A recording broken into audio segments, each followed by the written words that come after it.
Listening is not just about hearing. It means that your brain is working to understand the sounds you hear, turning them into meaningful words you recognize.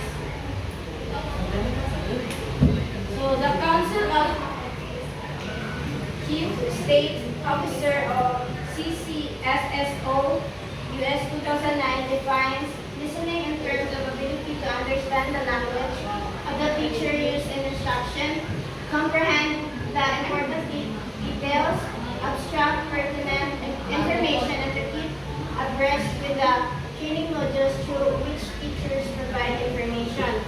So, para nila, ang listening is ability nga makamao mosabot ang mga students sa language nga gigamit.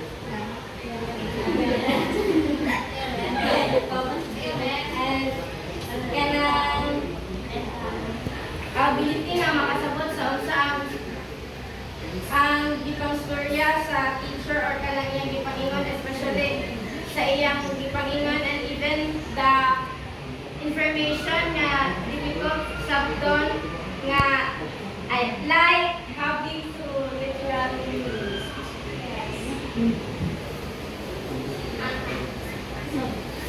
types of listening. Active listeners learn better and faster. They make sound judgment about what is heard. So, active listening is kanang mo pay attention siya sa istorya and dali ra niya sabdan ang nagstorya. Then, partial listening, they are those who listen with their abilities. They are those who are thinking of their next reply rather than listening to what is taking place.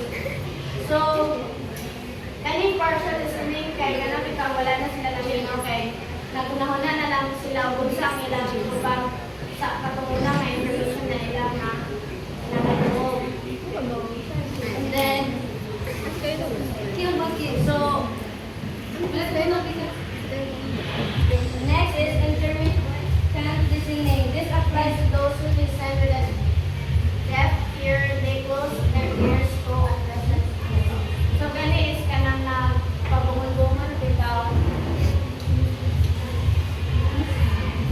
Next is appreciative listening. A good listener virtually observe all the speaker's meaning by being sensitive to the tone of voice, facial expression, and bodily action, as well as the words themselves. So, kani is nag-pay attention na siya sa nagsura, including facial expression, tone, and bodily action, as well as sa ilang mga words, and together makakam up na niya kung sa'yo pasabot anang tawhana.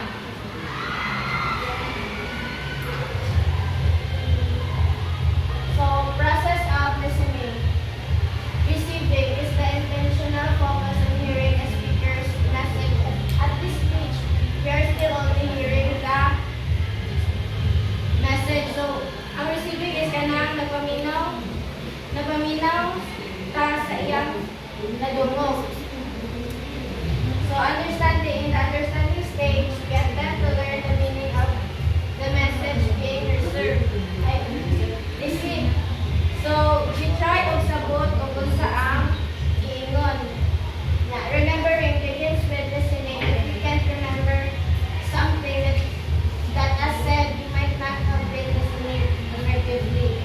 So, makahinumdum ka sa unsaang iyang iingon. If wala ka remember, it might be because wala ka naghinabog karon.